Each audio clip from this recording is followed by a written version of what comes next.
Eh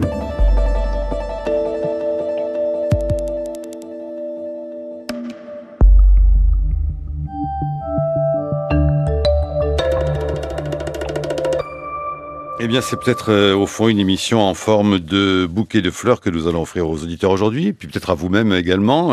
Nedim Gürsel, bonjour. Bonjour. Et puis surtout, qui sait, peut-être à la poésie, entre autres, que nous allons célébrer ce matin à travers vous, et la figure que vous peignez dans votre roman L'Ange rouge, la figure du très célèbre écrivain et poète turc Nazım Hikmet, que vous peignez en rouge, donc, dans L'Ange rouge, qui paraît aux éditions du Seuil, qu'on pourrait qualifier comme un livre à trois entrées, trois manières de le lire. C'est presque au fond un polar, pourrait-on dire, un polar sentimental, un polar poétique, politique, enfin en tout cas une enquête qui, à travers la figure d'un homme, retrace le XXe siècle perturbé sur une géographie qui va s'étendre d'Istanbul à Berlin, en passant par les capitales de l'Est pour rejoindre in fine le Bosphore, avec ce fil rouge conducteur d'un biographe qui suit la trace d'un poète, lui-même qui était suivi par un faux ami, un mouchard de la Stasi, quand il fuyait la Turquie pour rejoindre l'idéal communiste des pays de l'Est. Ah, l'idéal communiste. Tout rouge dehors, pas tout rouge dedans, dit-on, voit-on dans votre livre, Nedim Gürsel. Et puis ceci aussi, j'attendais que Nazım montre son vrai visage en portant un coup fatal à la direction du parti. J'attendais que Nazım montre son vrai visage. Est-ce un des visages de Nazım Hikmet que l'on ne connaît pas bien et que vous souhaitiez dévoiler dans ce livre, Nedim Gürsel ? Oui, c'est exact.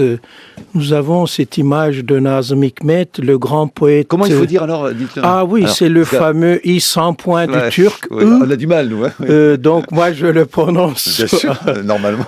Comme je peux en tant qu'écrivain turc. Donc je dis Nazım. D'ailleurs, ça veut dire poésie. C'est un mot d'origine arabe qui signifie poésie, Nazım, Hikmet. Et Hikmet, c'est la sagesse.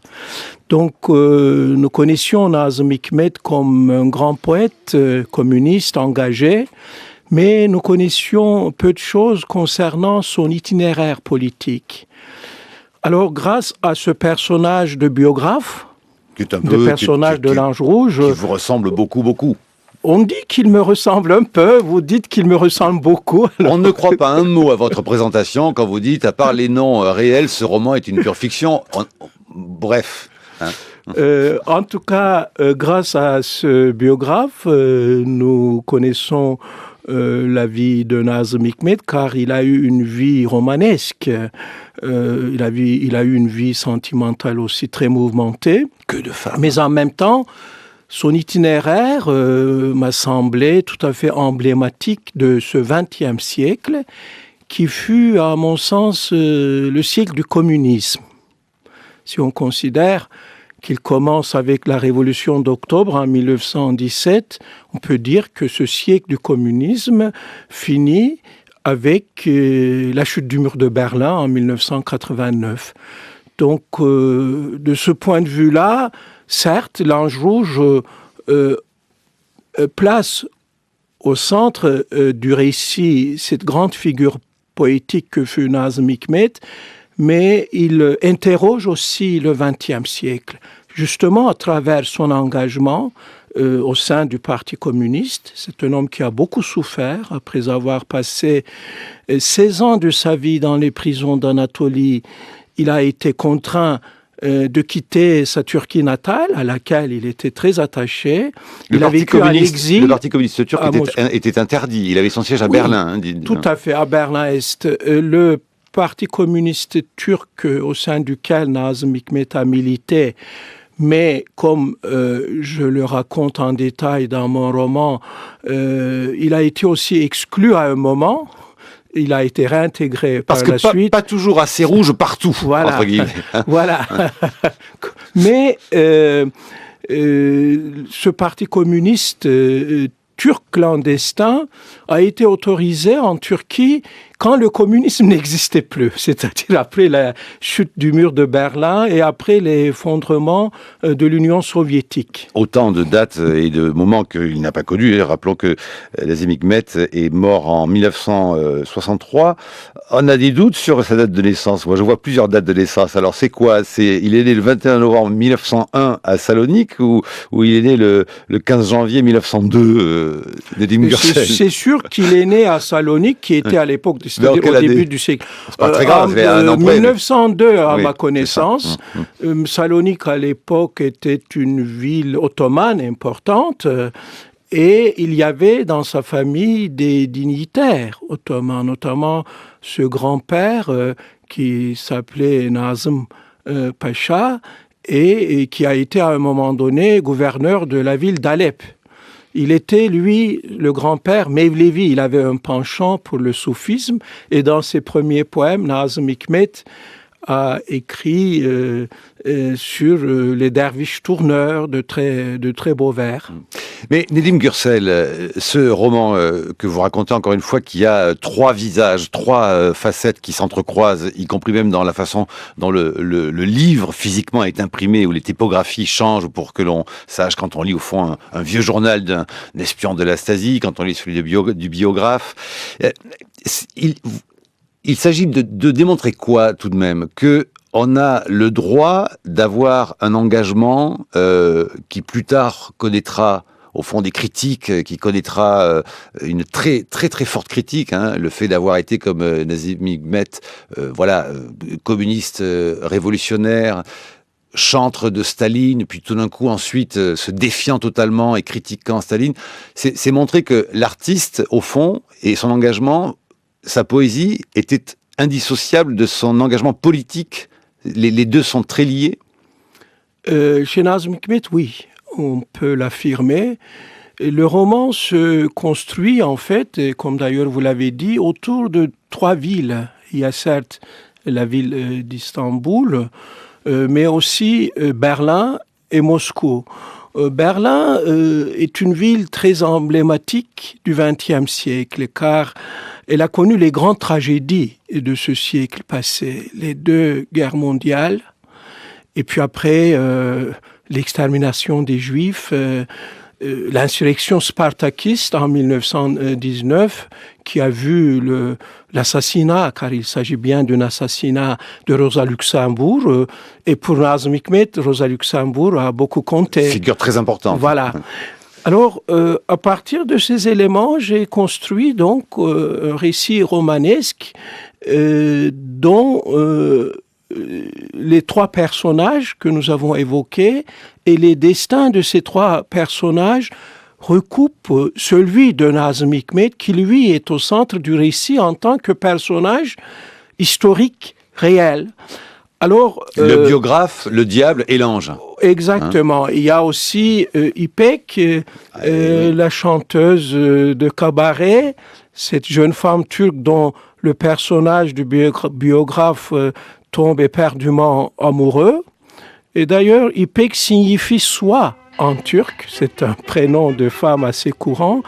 Mais ce personnage féminin n'a de doux que son prénom. Elle maltraite pas mal son amant, le biographe, et tout cela se passe évidemment à Berlin et surtout dans le quartier de Kreuzberg qui est le quartier turc de la ville de Berlin. Et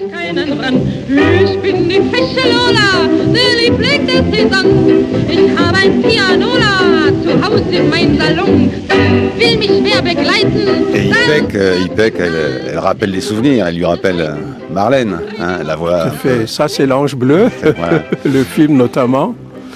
Alors, Nedim Gürsel, toujours pour revenir à cette figure de Nazim Hikmet, et dans ses voyages et ses péripéties à la fois entre la liberté d'expression et la prison. Moi, je voudrais revenir quand même à ce que je sens dans le livre et qui est très fort.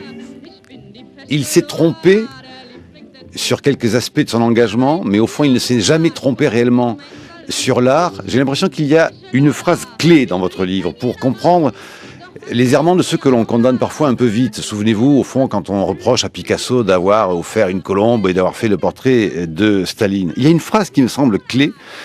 c'est que pour Nazim Hikmet, la révolution d'octobre est une révolution romantique. Oui, et il est resté fidèle à l'idéal de sa jeunesse jusqu'au bout.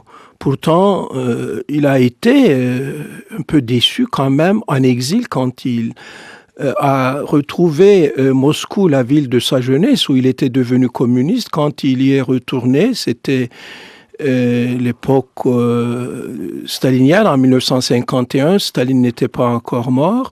Il a été quelque peu déçu, mais il a toujours gardé cet optimisme. D'ailleurs, il a été, disons, un poète qui a voulu chanter, c'est Lendemain qui chante. Et il a écrit un poème qui me semble bien illustrer mon propos, qui s'appelle Le XXe siècle. Il dit ceci dans ce poème: « Je n'ai jamais regretté d'être venu trop tôt au monde. Je suis du XXe siècle et j'en suis fier. » Eh bien, aujourd'hui, avec le recul, moi, je pense qu'il n'y a pas tellement de quoi pour être fier de ce siècle. C'est ça le paradoxe que vous voulez démontrer. Voilà. Mais ça n'enlève rien à l'artiste. Oui, il reste un grand poète.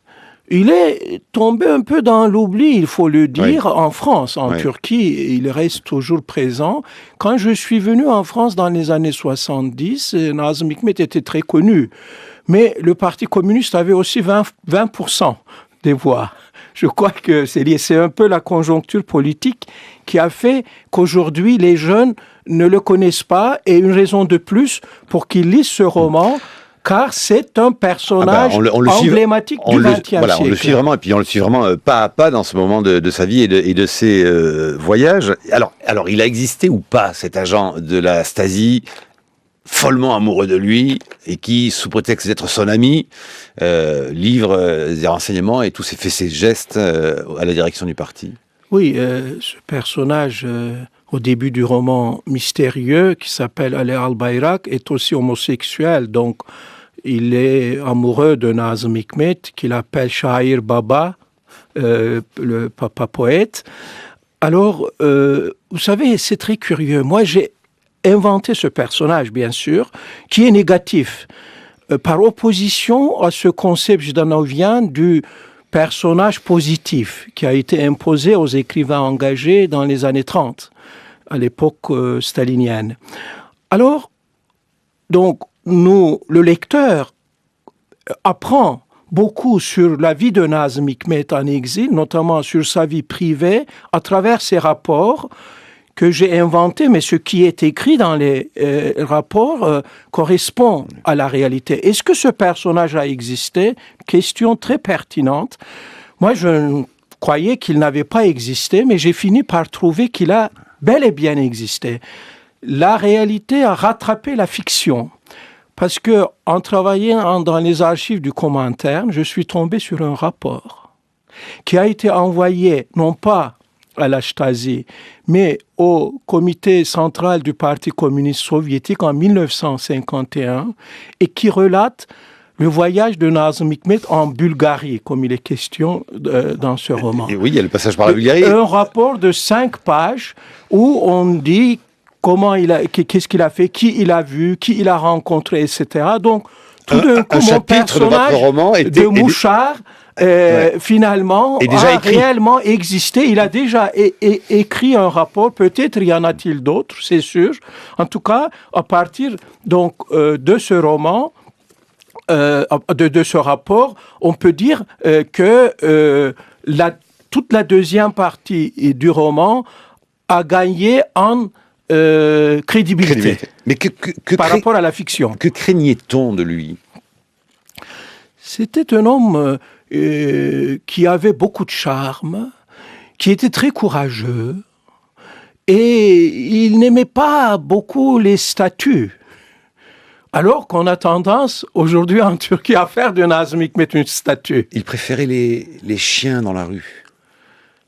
Oui, il avait lui-même un chien d'ailleurs qui s'appelait Diable, Şeytan. Mais avec les chiens, il a une histoire particulière parce que son père a été mordu par un chien et il en est mort. Alors, enfin, il est mort d'une complication de vaccin. par la suite d'une complication médicale. Et c'était un vrai traumatisme dans sa vie. D'ailleurs, je me demande s'il n'a pas cherché dans le Parti communiste une famille, parce qu'il a été très touché par le divorce de ses parents. Et d'un mot, et nous y reviendrons dans la deuxième partie, que voulait-il dire quand il disait « je crache dans la rime » ? Alors, il a cassé les moules de la poésie traditionnelle turque. Il a été le premier poète à s'exprimer en vers libre. Donc, quand il disait qu'il crachait dans la rime, c'était une révolte contre la poésie traditionnelle. 8h17. Bonjour Brice Couturier. Bonjour Marc Vinchet. C'est l'heure de votre chronique. Comment devenait-on un intellectuel communiste ? Quelles étaient les causes de cet engagement ? Quel était le déclic ? Sur quel terreau intellectuel l'appel à la révolution devait-il tomber pour être entendu ? Une très abondante littérature témoigne à présent de cette expérience qui est fondamentale pour comprendre le XXe siècle et ses tumultes, car le communisme a été l'une des grandes passions intellectuelles du siècle écoulé. Ces confessions sont généralement l'œuvre de repentis qui reviennent sur leur parcours pour se demander de quelles expériences historiques et personnelles a procédé la séduction, l'enchantement, et puis comment ils ont pu à ce point s'aveugler, se compromettre, et d'où est venue la désillusion finale, car ces histoires débouchent presque toujours sur une rupture. C'est comme dans les amours. Pas dans le cas de Nazım Hikmet. Une des parties les plus intéressantes de l'œuvre d'Arthur Koestler, autobiographique, est ainsi consacrée à cette traversée du communisme, mais on peut recommander aussi des autobiographies intellectuelles comme celle d'Edgar Morin, Mon autocritique de 1970, ou Itinéraire d'Octavio Paz de 1993. La plupart de ces confessions d'intellectuels communistes sont postérieures au printemps de Prague de 1968, après la cynique invasion de la Tchécoslovaquie par l'armée rouge et l'envoi à Moscou sous escorte des dirigeants du Parti communiste réunis en secret de ce pays d'Europe centrale, la cause du communisme soviétique était en effet devenue difficile à soutenir pour un intellectuel. Le conflit entre la foi et la raison, pour emprunter à Morin, avait atteint le seuil de l'insupportable. Nazım Hikmet, Nedim Gürsel, je confonds avec votre héros, dans votre livre qui est donc consacré à Nazım Hikmet, ce destin entremêle la réflexion sur les traces laissées par le communisme, ou le XXe siècle tout entier d'ailleurs, sur la ville de Berlin, parce que la plupart de vos livres sont consacrés à une ville. Nazım Hikmet n'a pas été un désillusionné. Il est mort à Moscou, devenu citoyen polonais, non repenti, parce qu'il est mort après le 20e congrès, mais avant le printemps de Prague de 68. Un peu à la manière de notre Aragon national, il est resté fidèle à son engagement politique, malgré l'amertume et les déceptions, et ce sont cette amertume et ces déceptions que vous laissez entendre dans ce livre, L'Ange Rouge. Vous avez consacré une thèse de doctorat en littérature comparée à ces deux immenses écrivains, notre Aragon et votre Hikmet, qui ce sont deux grands écrivains communistes, tous deux dominant leur génération un petit peu comme des tours solitaires, bien conscients de leur supériorité intellectuelle, mais presque serviles devant les frustres bureaucrates du parti. Nombreux sont les spécialistes qui se sont essayés à relever des constantes et des familles d'esprit. J'en retiendrai parmi ceux-ci Max Eastman, un grand politologue américain, qui les classait en 3 catégories. Les rebelles, en lutte contre toutes les tyrannies, au nom de ce qu'ils croient être l'émancipation totale. Les nostalgiques de la totalité, de la communauté perdue. Et enfin, ceux qui ont cru voir dans le système de production communiste une forme d'organisation idéalement rationnelle. J'aimerais bien savoir dans quelle catégorie vous classez votre héros, Nazım Hikmet. Le classeriez-vous parmi les rebelles ? J'aimerais bien aussi savoir ce que vous pensez de la Turquie actuelle, où on ne jette plus les poètes en prison, comme on l'a fait de Hikmet, mais où un Fazil Say, immense interprète et compositeur, peut être jugé pour blasphème pour avoir cité sur son compte Twitter des vers du poète Omar Khayyam. Décidément, la poésie en Turquie peut vous mener en prison. Nedim Gürsel, vous avez d'ailleurs connu un procès similaire à celui qu'on fait à Fazil Say pour les filles d'Allah.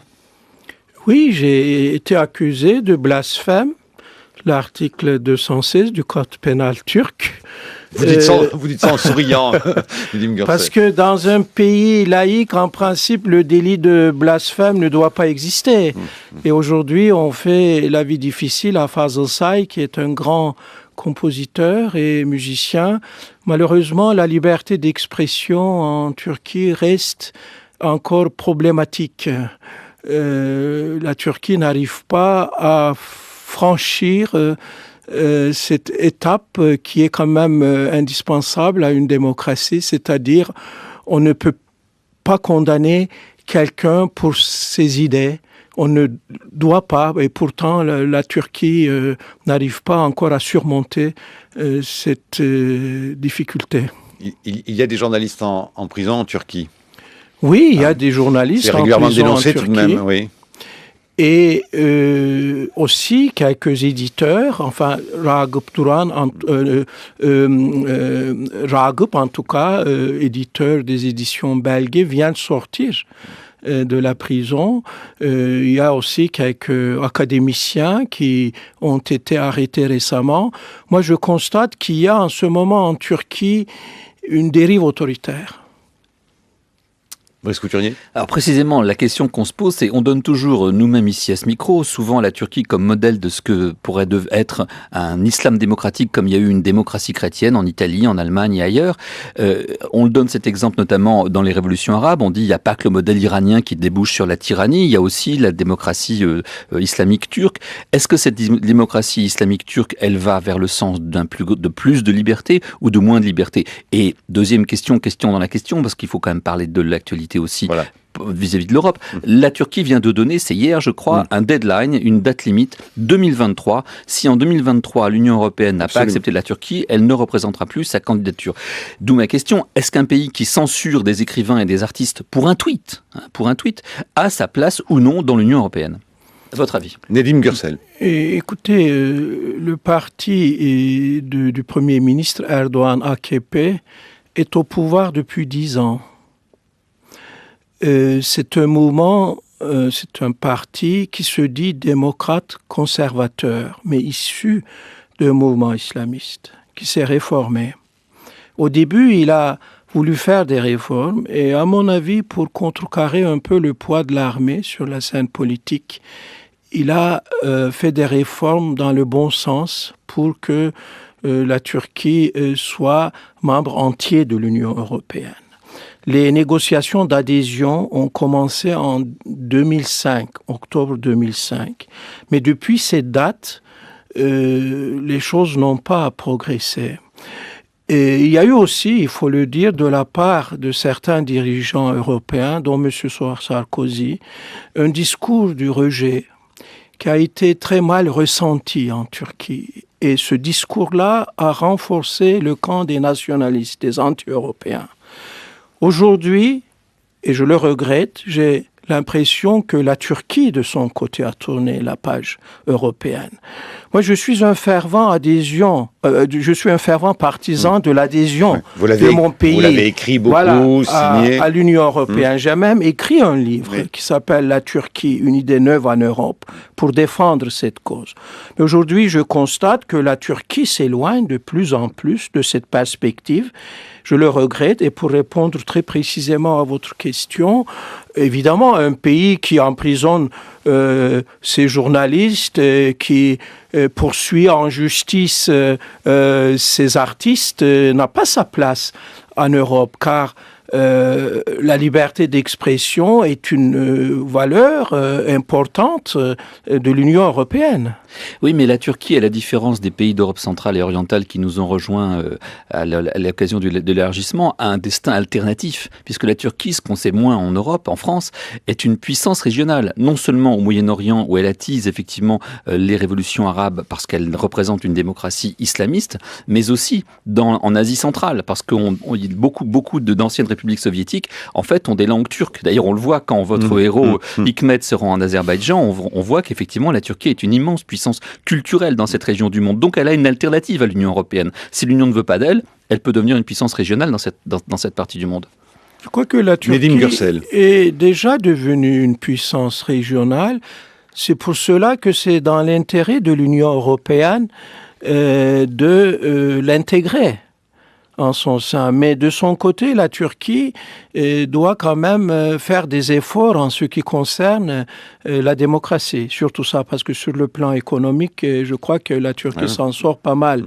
Elle est déjà devenue 17e économie mondiale. Avec des taux de croissance de l'ordre de 4, 5, 6%. Voilà. Il y a un taux de croissance important. Il y a aussi le chômage, mais peut-être pas comme dans certains pays européens. En tout cas, la Turquie, on peut dire, a évité la crise qui traverse aujourd'hui certains pays de l'Union européenne. Maintenant, étant devenue une puissance régionale, est-ce que la Turquie a les moyens d'une politique comme ça de domination? Je ne le pense pas. Selon vous, pour qu'on continue sur ce chapitre-là, et puis je voudrais qu'on parle aussi, bien sûr, de la question de la Syrie, de l'importance que la Turquie diplomatiquement a ou n'a pas dans le contexte syrien. Mais peut-être pour le dire très directement, que pensez-vous qu'il faudrait que la Turquie, entre guillemets, change pour justement finalement retrouver les yeux doux de l'Union européenne? Est-ce qu'il y a la question, alors de la liberté d'expression, vous le dites, mais est-ce qu'il y a aussi, par exemple, et comment résoudre la question kurde qui est au croisement de tous les conflits en ce moment que l'on voit dans la région, puisqu'on sait qu'elle est aussi un prétexte, cette question kurde, pour que le gouvernement syrien continue de mettre la pression à la fois sur les pays limitrophes et pour envenimer à la fois les pays limitrophes et en passant par la question libanaise également.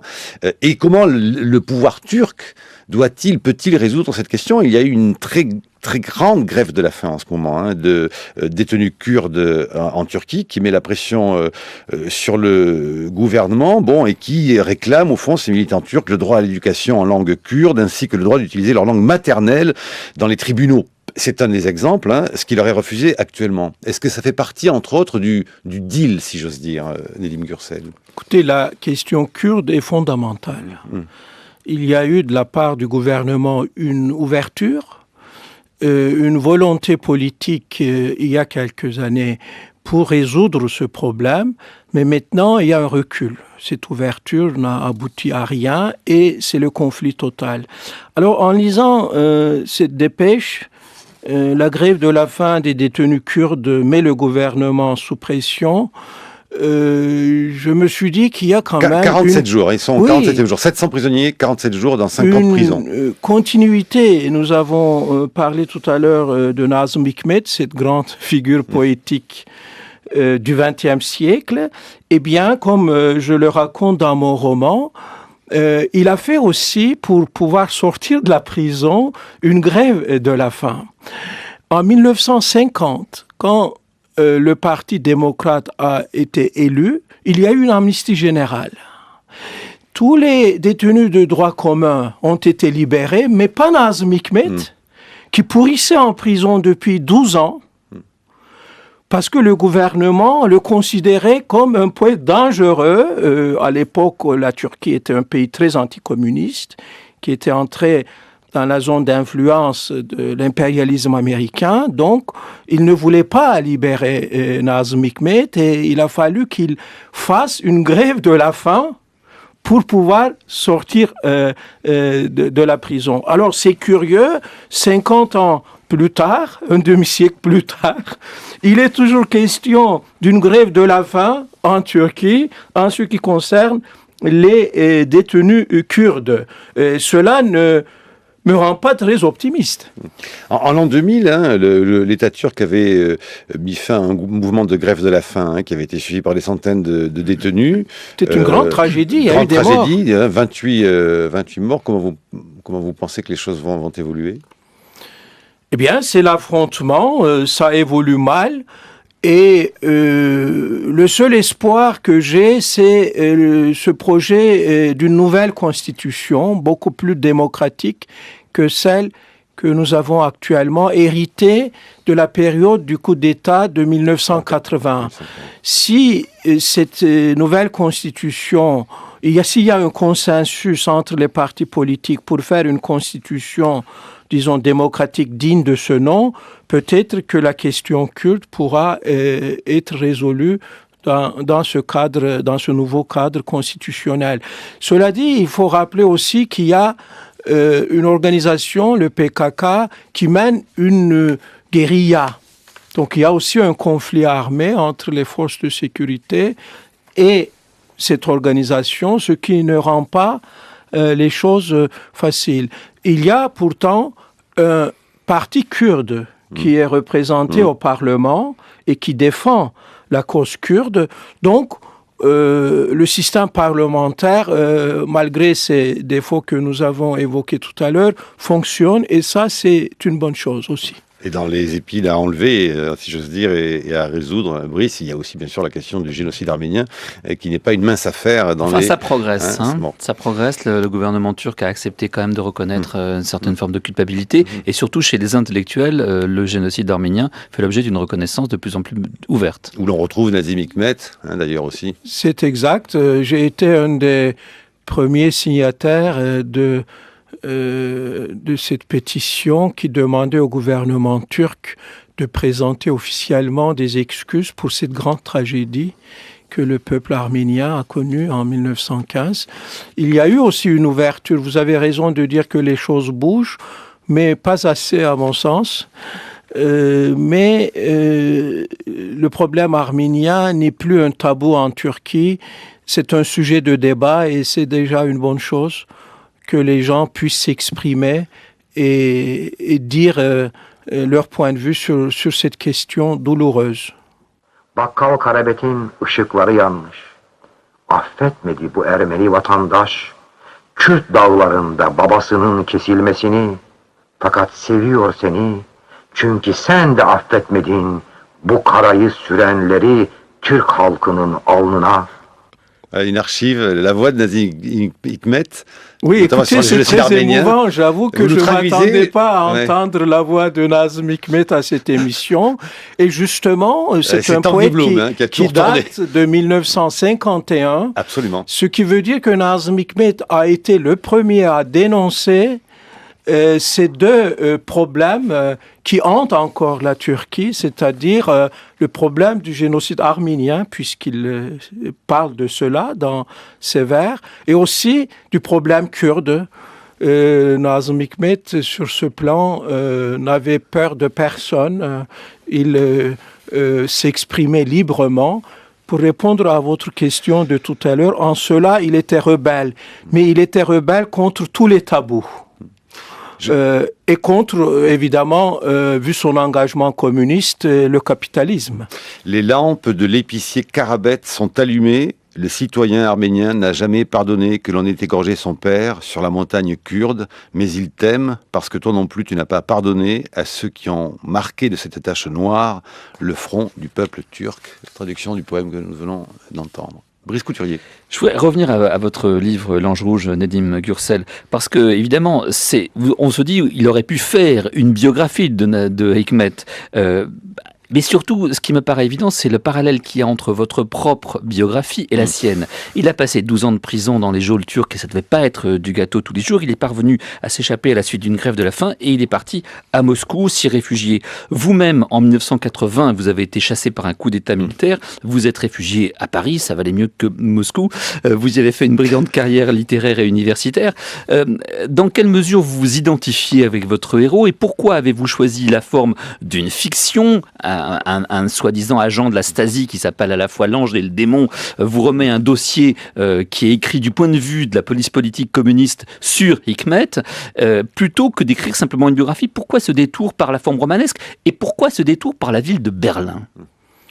Oui, L'Ange Rouge n'est pas une biographie de Nazım Hikmet, c'est un roman, comme je l'ai dit tout à l'heure, où il y a des personnages, et notamment le personnage de biographe. Et à travers lui, nous connaissons la vie de Nazım Hikmet, notamment sa vie en exil. Alors, avec toute proportion gardée, moi aussi, j'ai connu l'exil. Sur ce plan, c'est fécond littérairement, l'exil en général. Je comprends. Nazım Hikmet a beaucoup souffert de la nostalgie d'Istanbul. Ouais. Il était très attaché à son pays, à sa langue maternelle. Ça a été un peu, à mon niveau, mon cas, car bien que j'habite Paris maintenant depuis longtemps, je suis fidèle, moi, non pas à l'idéal de ma jeunesse, comme Nazım Hikmet, mais à ma langue maternelle. Je continue d'écrire en turc. Mes romans sont traduits en français. Vous pourriez l'écrire en français. Il faut d'ailleurs que je précise, votre roman est traduit en français par Jean Desca. Donc, voilà, donc pour ce qui est de la fiction proprement dite, je reste un écrivain de langue turque. Pour mes essais, c'est différent, je les écris en 2 langues. La Turquie, une idée neuve en Europe, par exemple, je l'ai écrit en français parce que je voulais convaincre les Français que la Turquie méritait d'être membre entier de l'Union européenne. Donc, j'ai connu un peu l'exil suite au coup d'État du général Evren en 1980. 2 de mes romans à l'époque ont été saisis. Un long été à Istanbul pour offense aux forces de sécurité nationale, l'article 159 du code pénal turc, et La première femme pour offense à la morale publique, l'article 426 du code pénal turc. Si ça continue comme ça, je connaîtrai par cœur le code pénal et commencer une carrière d'avocat ou de juge. Vraiment, la Turquie, il faut qu'elle progresse maintenant si elle veut faire partie de ce concert européen. Et c'est ce que je souhaite. Vous aviez dénoncé, d'ailleurs, dans une tribune, au fond, la peur du grand autre, sur les débats et les polémiques qu'il y avait autour de l'entrée, de l'idée de l'entrée de la Turquie dans l'Union européenne. Nous avons reçu ici, il n'y a pas si longtemps, exactement à votre place, Heinz Witzmann qui a écrit un très bel essai sur penser entre les langues, et au fond définissant l'Europe sous l'angle des langues et surtout de leur intersection, au fond, ce qu'il y a entre ces langues-là et qui forge l'identité européenne. Au fond, Heinz Witzmann aussi est une forme, entre guillemets, presque d'exilé, puisqu'au fond, partant d'Allemagne et arrivant en France, voulant parler mieux français que les Français, à imaginer que, effectivement, il y a des choses que l'on ne peut pas expliquer, qui sont un mystère à l'intersection des langues et qui sont pourtant l'identité même, justement, de ce qui ferait, par exemple, l'Europe. Est-ce que vous le ressentez comme cela, vous, Nedim Gürsel ? Oui, tout à fait. D'abord, en tant qu'écrivain, je suis sensible aux langues. Toute langue a sa particularité, sa poésie, mais j'ai un faible pour ma langue maternelle, puisque c'est aussi ma langue d'écriture. Et Nazım Hikmet a beaucoup souffert du fait que ces livres, qui ont été traduits dans beaucoup de langues, ont été interdits pendant longtemps en Turquie. Et il le dit très bien dans son fameux poème, Autobiographie. Donc, je ne suis pas polyglotte, comme mon personnage de biographe le dit dans mon roman. Il aime beaucoup les sonorités de la langue allemande, mais il n'a pas appris la langue de Goethe. Donc, sur ce plan, je partage sa sensibilité. Et l'Europe, évidemment, pour moi, est avant tout une garantie pour la démocratie turque. C'est aussi... un garde-fou. Voilà, mais c'est aussi, si l'Europe ne veut pas, je veux parler de l'Union européenne, être un club de pays chrétiens, eh bien, un pays musulman mais démocratique qui respecte les valeurs de cette Europe-là, aurait toute sa place. Et avec d'ailleurs une langue très belle qui n'est pas indo-européenne, d'origine indo-européenne, ni slave, comme c'est le cas de la plupart des langues parlées en Europe. Le turc est une mais le langue... hongrois non plus, hein. Voilà, le hongrois et le turc sont apparentés. Le turc appartient à cette famille de langues dites ouralo-altaïques. C'est une langue agglutinante, mais je ne suis pas là pour faire un cours magistral sur la langue turque, mais pour parler de langue rouge. Cela dit, Nedim Gürsel, vous êtes né à Gaziantep. C'est très proche de la frontière syrienne. Nous y étions, il n'y a pas très longtemps, dans ce coin-là, peu plus au sud à Antakya. Que pensez-vous au fond de l'attitude et du rôle que pourrait jouer la Turquie face à la révolution syrienne? C'est en Turquie notamment que des opposants syriens ont appelé hier à la formation d'un gouvernement en exil. Est-ce que vous pensez que la position très particulière de la Turquie dans la région lui donne des responsabilités par rapport au conflit syrien? Oui, c'est certain. La Turquie a un rôle à jouer dans ce conflit sanglant et elle essaye de le jouer. Je dois rappeler tout de même qu'il y a plus d'1 an, Bachar el-Assad et M. Erdogan faisaient des promenades dans le Bosphore ensemble. Et il y avait des conseils de ministres communs, syriens et turcs. Et tout d'un coup, les choses se sont gâchées. Est-ce que Bachar el-Assad n'était pas un dictateur avant l'insurrection, avant les conflits? Il était très bien reçu à Paris aussi. Hein. Il a été bien reçu aussi à Paris. D'aucuns disent que ces rencontres entre le gouvernement turc et Bachar el-Assad étaient une manière, paraît-il, diplomatique de forcer Bachar el-Assad à assouplir le régime. Et qu'en fonction de l'échec de ces discussions-là, la Turquie, cela dit du coup, n'a jamais emboîté le pas au soutien de Bachar el-Assad dès les premiers moments des soulèvements syriens. C'est vrai, elle n'a pas hésité à choisir son camp. Considérant qu'il n'avait pas écouté ce qu'on lui disait. Elle a donné un soutien plus que logistique à l'armée libre syrienne. Et puis elle vient de recevoir plus de 100 000 réfugiés à la frontière et elle n'est pas beaucoup soutenue dans cette affaire de réfugiés, malheureusement, par l'ONU ni par les pays occidentaux. Ça pose un problème et la Turquie joue un rôle important. Maintenant, je pense qu'elle est un peu trop engagée. Ces tirs réciproques me paraissent un peu dangereux des deux côtés, car j'ai l'impression que Bachar el-Assad aimerait entraîner la Turquie dans sa chute. Et il est prêt à jouer la carte kurde et le Liban, pour cela.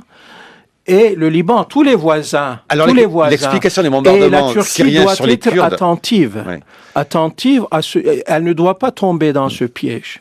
C'est l'explication des bombardements, notamment de l'armée syrienne sur les Kurdes. Oui, c'est des bombardements qui ont fait encore de provocation. Énormément de morts hier. Voilà. Brice. Et puis il y a aussi le fait qu'on a bien vu que la Turquie a joué un rôle. La Turquie est un membre très important de l'OTAN et dans cette région c'est décisif. On a vu aussi que la Turquie pouvait jouer des rôles un peu discutables pour essayer de percer les secrets de la défense aérienne syrienne, pour le cas éventuel un jour d'une intervention militaire possible là-bas.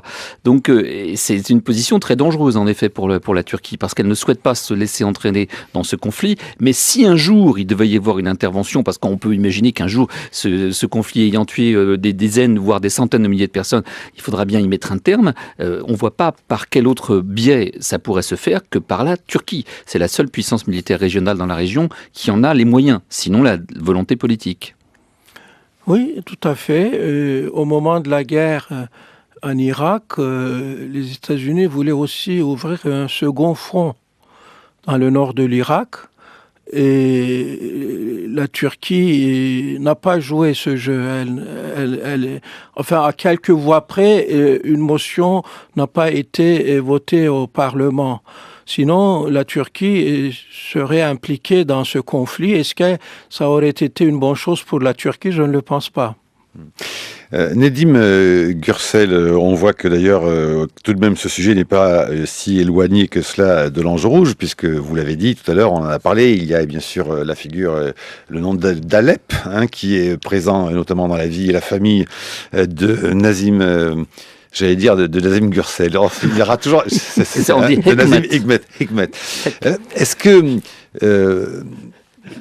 vous ne pensez pas que vous parliez de l'oubli un peu dans lequel il est tombé aujourd'hui? Est-ce qu'il n'est pas lié aussi au changement des temps? Je voudrais qu'on écoute, ça dure 1 minute 43, le temps où justement Nazim Hikmet était chanté sur toutes les scènes du monde par un Français célèbre. C'était en 81 à l'Olympia, Yves Montand. Comme le scorpion, mon frère. Tu es comme le scorpion dans une nuit d'épouvante. Comme le moineau, mon frère. Tu es comme le moineau dans ses menues inquiétudes. Comme la moule, mon frère. Tu es comme la moule, enfermée et tranquille. Oh, tu es terrible, mon frère, comme la bouche d'un volcan éteint. Et tu n'es pas un, hélas, tu n'es pas 5, tu es des millions. Tu es comme le mouton, mon frère.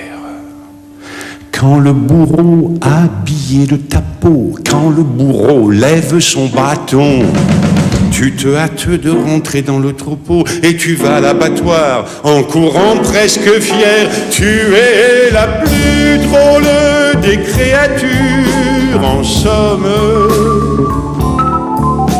plus drôle que le poisson qui vit dans la mer sans savoir la mer. Et s'il y a tant de misère sur terre, c'est grâce à toi, mon frère. Si nous sommes tiraillés, épuisés, si nous sommes écorchés jusqu'au sang, pressés comme la grappe pour donner notre pain, irais-je jusqu'à dire que... Voilà, Yves Montand à l'Olympia en 1981, mon frère. Alors, il y aurait... par quoi faudrait-il commencer pour découvrir l'œuvre de Nazım Hikmet? Vous nous lisez un petit peu... Alors, il y a beaucoup de choses, évidemment, mais quelqu'un qui ne connaît pas Hikmet, il doit commencer par quoi? Je conseillerais cette anthologie poétique qui s'intitule « Il neige dans la nuit » chez Gallimard, collection poésie, avec la préface de Claude Roy. Et c'est traduit donc par Münevver Andaç, une des épouses du poète, et Güzin Dino. Je vous laisse en lire je vous laisse lire. Alors, je lirai un poème sur Paris, car l'Ange Rouge parle de la poésie des grandes villes, celle de Berlin, de Moscou et d'Istanbul.